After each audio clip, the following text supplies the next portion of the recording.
De esta manera, concluye la destrucción de los antagonistas de la obra, los cuales están llenos de incongruencias y conveniencias a favor del grupo protagónico.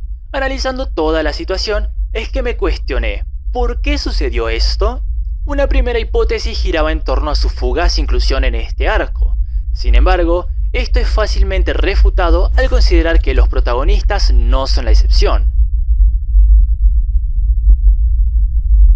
La conclusión del video anterior presentó un triste escenario para los antagonistas de Princess Connect, porque la manera en la que fueron introducidos en el arco final fue sumamente apresurada, y para el colmo, su participación contaba con comportamientos incongruentes que terminaban favoreciendo al grupo protagónico.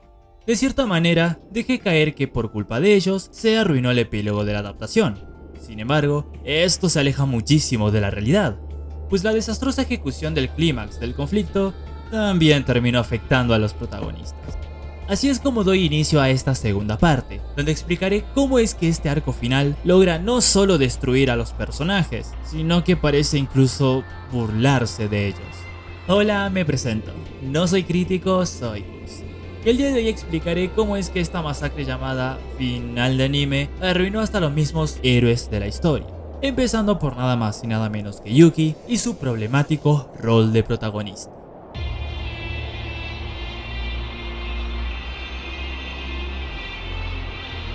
Este punto es bastante complicado, así que lo explicaré de la siguiente manera. Yuki como personaje principal no solo tiene problemas en la conclusión del anime, sino que lamentablemente tiene defectos intrínsecos a su diseño.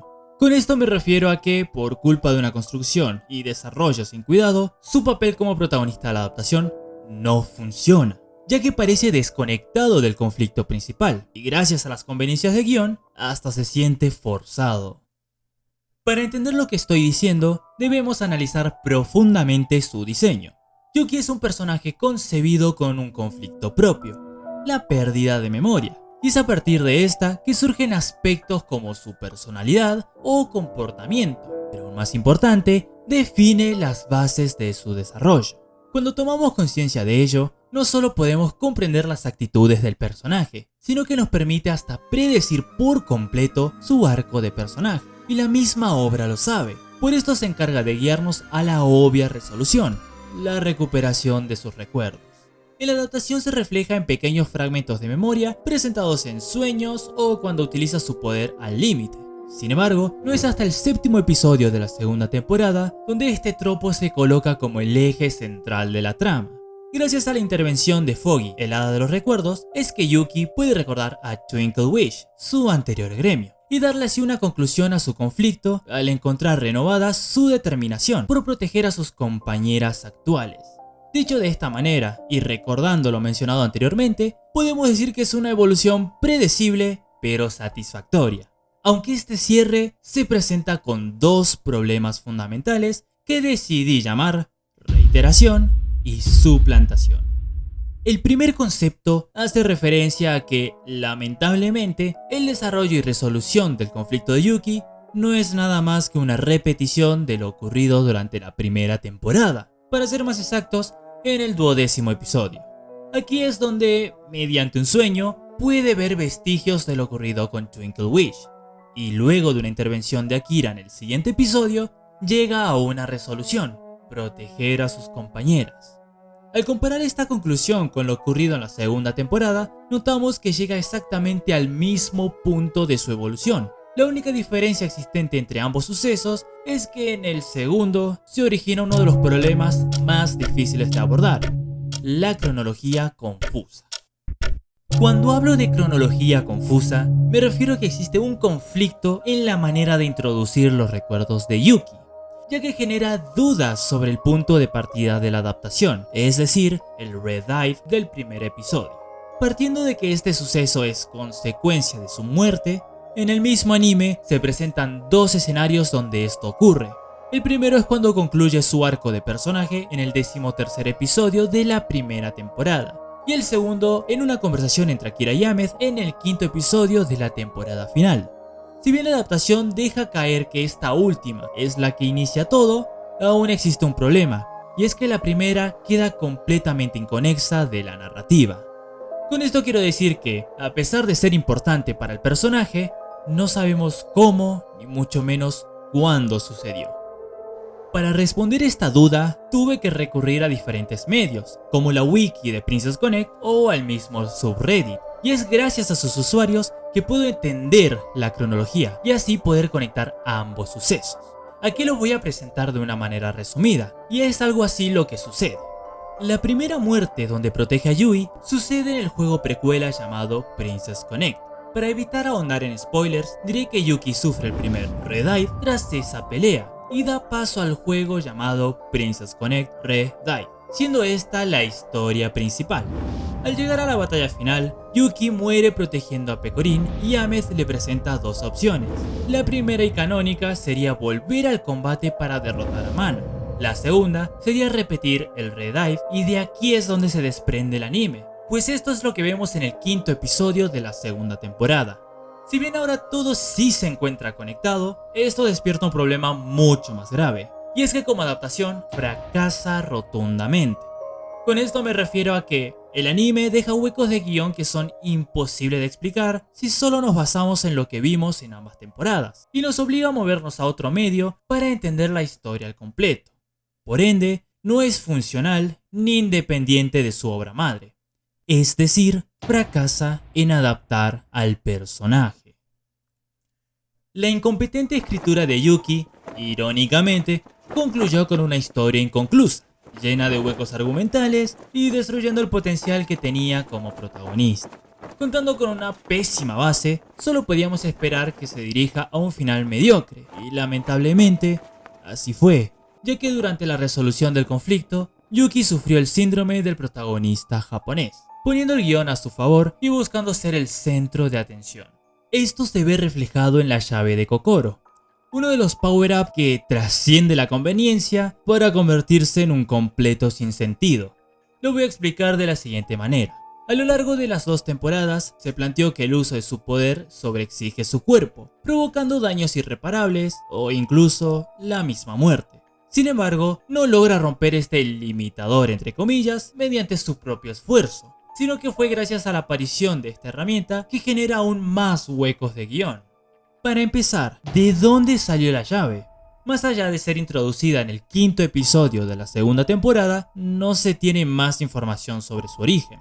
No sabemos si fue Akira quien la creó, ni cómo, ni por qué, ni mucho menos cuál es su verdadera función. Solo sabemos que está allí para favorecer a Yuki en la batalla final. Básicamente, se convierte en otro Kirito, con la única diferencia de no tener permiso de administrador en último segundo.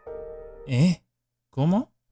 No puede ser. Me informan desde producción que esto sí sucede, pues gracias a esta llave puede acceder a una habilidad jamás antevista para liberar a Kira y Neneka del control mental de Mana. Vaya, que solo le faltaba que pudiera volar. ¿Saben qué? Creo que debería parar con esto.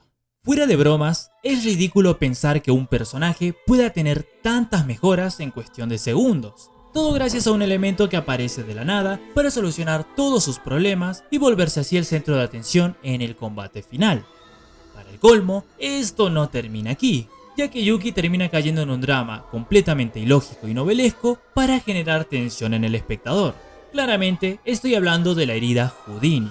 Con esto me refiero a una herida mágica entre comillas que provoca un daño mortal en él, pero que no tiene ni un mínimo de sentido en su ejecución, pues parece ser un corte que atraviesa su pecho, a pesar de que los ataques que recibe no son afilados y tienen forma de mano. Incluso, si analizamos frame by frame la secuencia, podemos ver cómo se trata de algo más similar a un agarre que a una estocada. Además de que, una vez terminado el conflicto, la herida que lo dejó moribundo pierde importancia y puede seguir como si nada jamás hubiera ocurrido.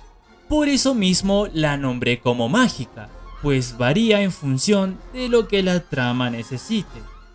Con todo esto dicho, llegamos a una triste conclusión, donde Yuki terminó por ser un personaje vacío, con una evolución inconclusa y lleno de guionazos que terminan por favorecerlo en el combate final.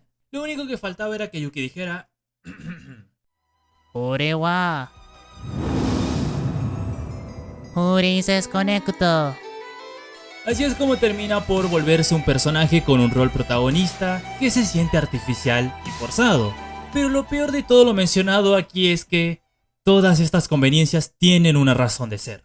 Cada decisión que se tomó en torno al personaje fue con la intención de justificar su papel protagónico y obtener el foco de atención para volverlo el héroe de una historia que no le pertenece. Para comprender esto, debemos hablar sobre Pecorín, la verdadera protagonista de la historia.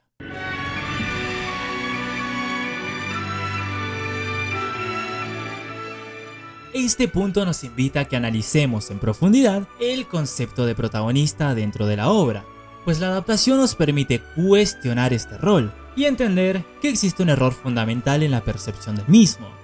Con esto me refiero a que la obra termina generando una discordancia entre la narrativa y el papel del protagonista en la misma. En un inicio, la obra presenta a Yuki como el personaje principal. Sin embargo, tras introducir el conflicto, ocurre un gran problema, y es que este no le corresponde. Lo voy a plantear de la siguiente manera.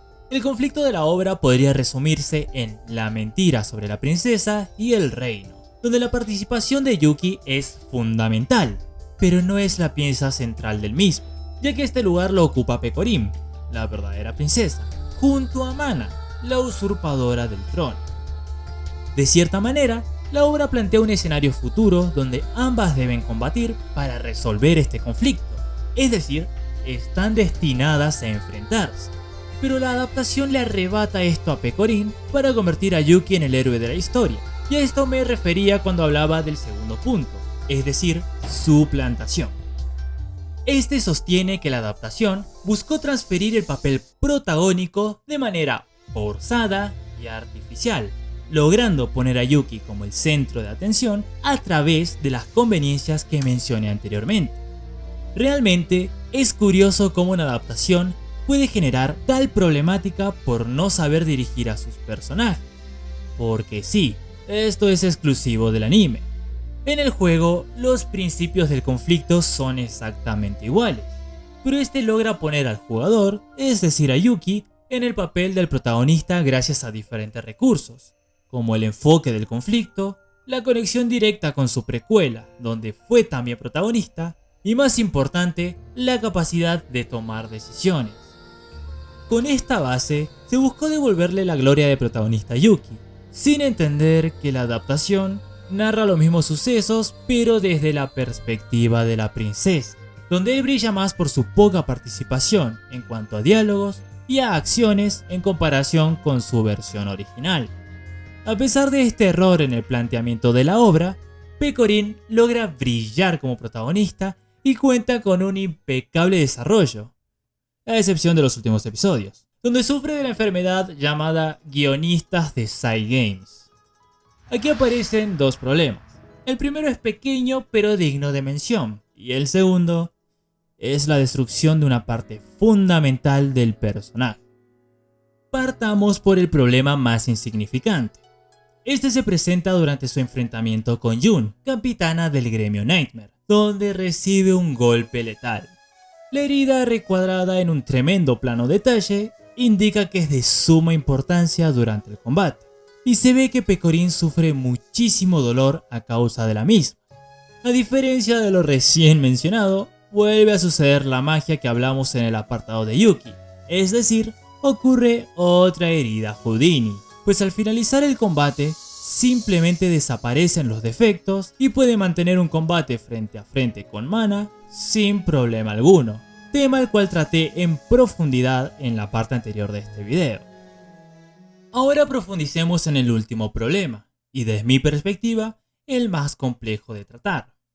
Este se presenta en el episodio final, donde una pequeña secuencia carece de sentido argumental, pero en estos simples segundos logra destruir el progreso de un aspecto esencial de la historia y del personaje, o como a mí me gusta decir, se mea en toda la obra. Sin duda alguna, estoy hablando sobre la completa ruina de la relación entre Pecorín y Kiaru.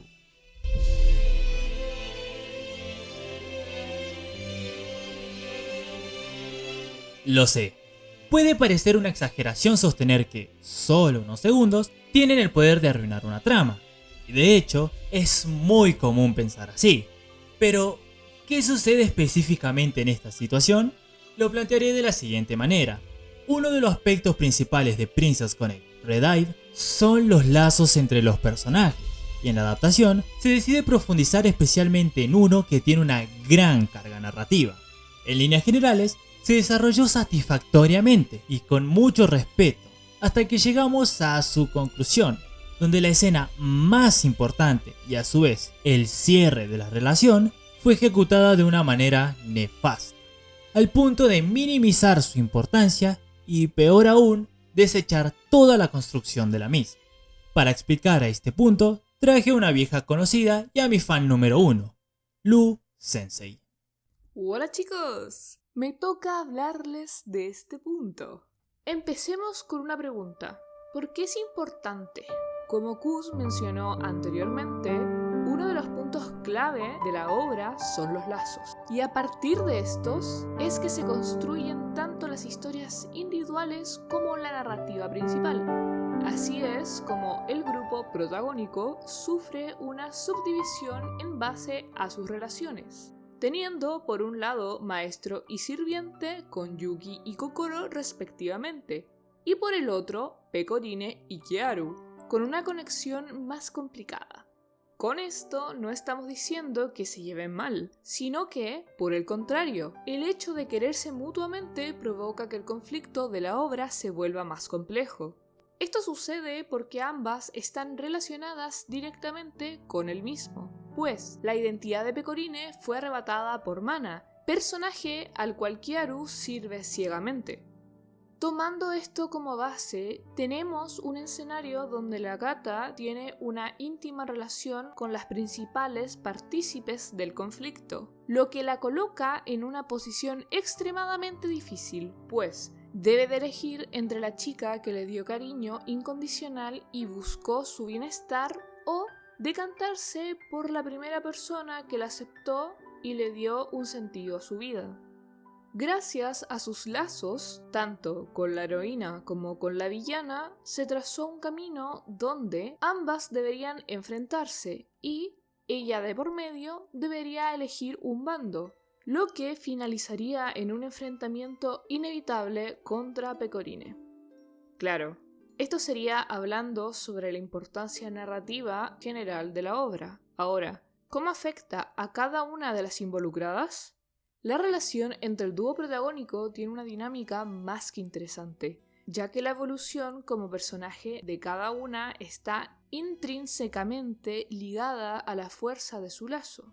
Es decir, para desarrollar a Pecorine o Kiaru era sumamente necesario profundizar en su relación. Partiendo de esta base, podemos contemplar cómo cada temporada se segmenta para plantear los sentimientos de cada una y cómo empatizan con su sufrimiento. Así es como en la primera temporada se ahonda en Pecorine y el conflicto con su identidad, mientras que en la segunda se priorizan las dudas de Kiaru sobre sus lazos. Cabe remarcar que el foco de atención está centrado de esa manera, pero eso no quiere decir que sea absoluto, ya que podemos ver ambas tramas desarrollarse en mayor o menor medida durante los 24 episodios.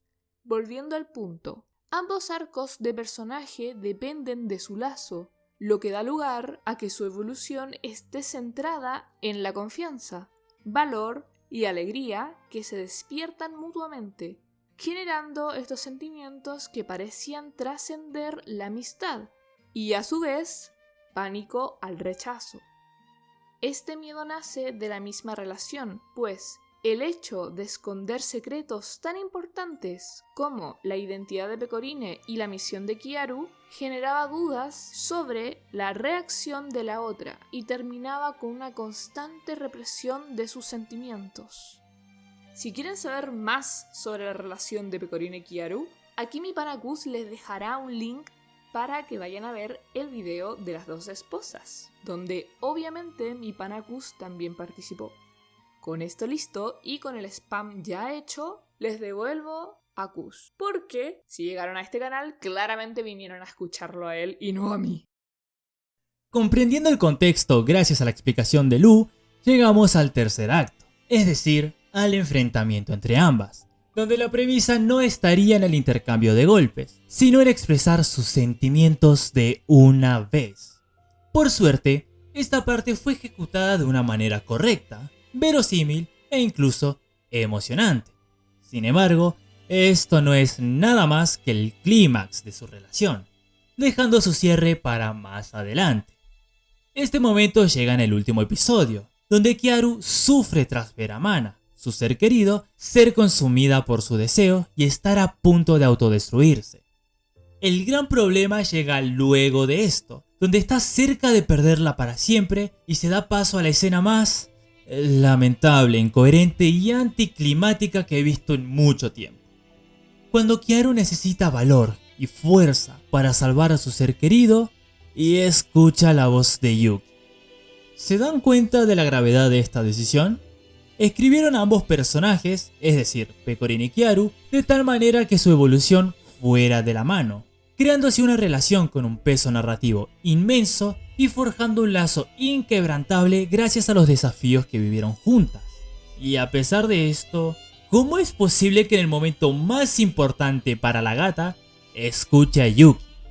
Recordemos que ellos no solo tienen un lazo más débil, sino que casi ni tienen interacciones en la adaptación.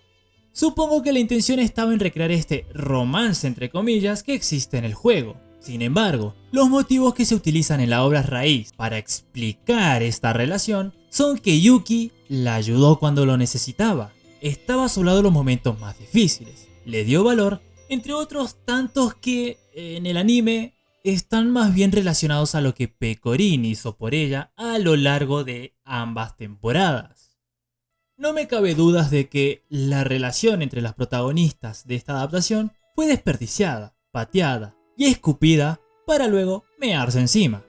Toda la importancia que tenía y la construcción que hicieron de este lazo anticipaba que en este momento se dejarían las dudas de lado y entenderían sus sentimientos con la otra, pudiendo ser una simple amistad o una relación romántica, opción que me parece más acertada basándonos en lo que la narrativa nos presenta. Como mencioné, la relación de Kiaru con Yuki en el juego es más similar a la que tiene con Pecorin en la adaptación, y quedándome en el anime, las escenas entre ambas parecen estar construidas de tal manera que así lo parezca. Es cuestión de agarrar un fragmento donde estén a sola y analizar sus expresiones, que nos dejan diciendo algo como ¡ay! ¡Cómo la mira! Lamentablemente, en el momento donde se cerraría por completo esta trama, es donde falló y dejó una enorme mancha que es imposible de ignorar. Todo por jugar con fuego para intentar atraer un público específico que apoyara este ship y volverlo nada más que Yuri Bait en vez de tener los huevos de canonizarlo.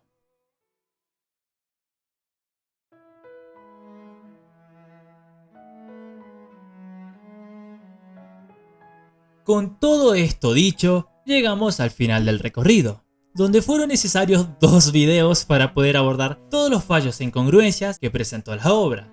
Y para concluir, voy a sincerarme con ustedes, mi público. Viendo en retrospectiva, parecería que esta mini saga de videos no es más que una crítica destructiva cegada por la rabia que tuve en ese momento. Y así fue en un inicio. Pero la realidad es que con todo este tiempo que pasó, las cosas realmente cambiaron. Luego de un infame video que provocó una lluvia de insultos hacia mi persona, hola video Jaggernaut, te quiero mucho, me quedó claro que debía ser más neutral al momento de adoptar una postura crítica, y eso quise hacer en estos 2 videos. Sabiendo lo duro que sería, tuve la necesidad de acercarme a la misma comunidad de la franquicia y preguntar qué les había parecido, buscando escuchar opiniones opuestas a la mía y comprobar si era el único que lo había sentido así, como un final que no era satisfactorio para nadie, que dejaba muchos huecos de guión y que incluso había sido demasiado apresurado.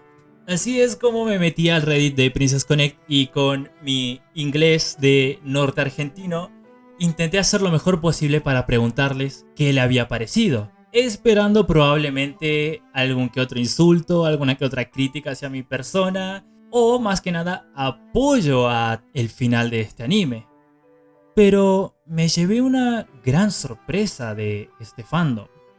En su caso, si bien disfrutaron de este final, me dieron el apoyo que necesitaba.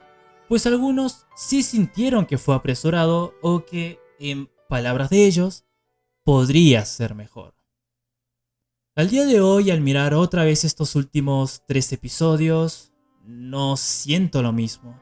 Esa rabia que presentaba en respiraciones hondas, esas carcajadas que salían para no llorar y el agotamiento mental tras ver cada conveniencia se fueron por completo. Ahora simplemente no siento nada. Solo veo cómo pasa cada segundo con ojos decaídos y cuestionando que ese era el final que debía tener. Y si es así, ¿por qué me siento de esta manera?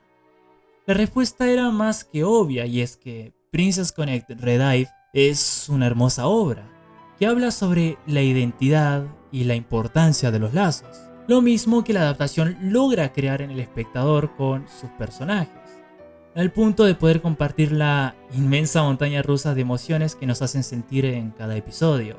Nos alegramos en sus mejores momentos, reímos con ellos en las situaciones ridículas y lloramos en su punto más bajo. La felicidad, tensión, tristeza y dolor que compartimos con el gremio gourmet, junto a la maravillosa narrativa, fue aquello que creó una conexión íntima con la franquicia. Y lo mismo que terminó generando expectativa, gracias al increíble trabajo técnico que realizaron el equipo de producción, pero que lamentablemente terminó fallando en la conclusión, pues nos habían acostumbrado a tanto que al final sentimos que no nos dieron absolutamente nada.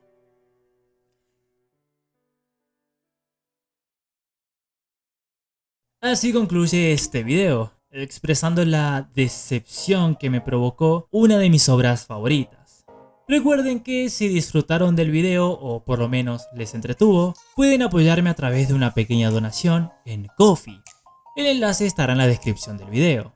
Otra forma de apoyar al canal es dejando un like y un comentario. También ayuda muchísimo que compartan el video.